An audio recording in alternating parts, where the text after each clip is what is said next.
वो हमारी आपको संस्कृति जो- नहीं आपको जो बोलना है, है वो मुझे मेरी बोलिए। पार्टी की संस्कृति नहीं है। हाँ।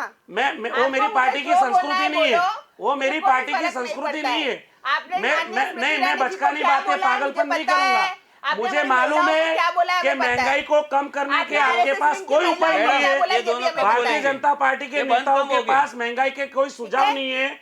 आप महंगाई कम नहीं कर पाओगे, आपकी सरकार में वो क्षमता नहीं है।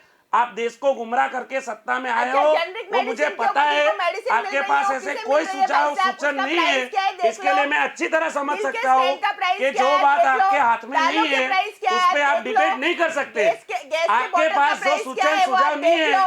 उस पे आप 2014 डिबेट में नहीं करोगे। बिल्कुल आप उसमें सही बात कमजोर बोली साबित अमित होगे, मुझे जी। अच्छी तरह अमित पता जी, है। मैं इसी का वेट कर रही थी कि आप बोले कि कुछ भी सुझाव नहीं है, हाँ। इस मुद्दे पर डिबेट नहीं होनी चाहिए।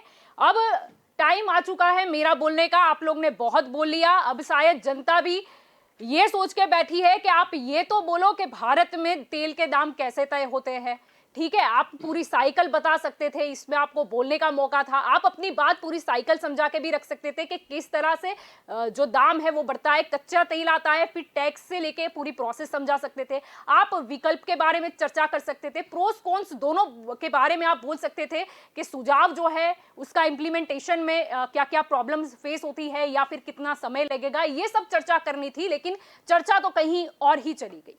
अब जनता को मैं ही समझा देती हूँ, रिफाइनरी यहाँ पर तेल में से पेट्रोल, डीजल और अन्य जो पेट्रोलियम पदार्थ है वो निकाले जाते हैं। उसके बाद तेल कंपनियां आती है, ये अपना मुनाफा इसमें बनाती है और पेट्रोल पंप तक ये तेल ले जाती है। उसके बाद पेट्रोल पंप मालिक वो अपना तयशुदा कमीशन बनाते हैं और उसके बाद खरीदार बचती है आम जनता। वो जो पेट्रोल पंप से पेट्रोल डीजल खरीदती है उस पे केंद्र और राज्य सरकार एक्साइज ड्यूटी लेते हैं, वेट लेते हैं। ये पूरी प्रोसेस है। अगर इस वेट और एक्साइज ड्यूटी के आप आंकड़े जाने तो आपको पता चल जाएगा कि आपके पैसे कहां जा रहे हैं। और जीएसटी की जब तक बात है, निर्मला सीतारामन ने ऐसा कहा है कि राज्य सरकार के साथ इस विषय पर चर्चा की जाएगी और उसको जीएसटी के दायरे में लाया जाएगा। उससे क्या बेनिफिट होगा, तो उससे आपके जो टैक्स के जो ज्यादा पैसे जा रहे हैं वो बच जाएंगे।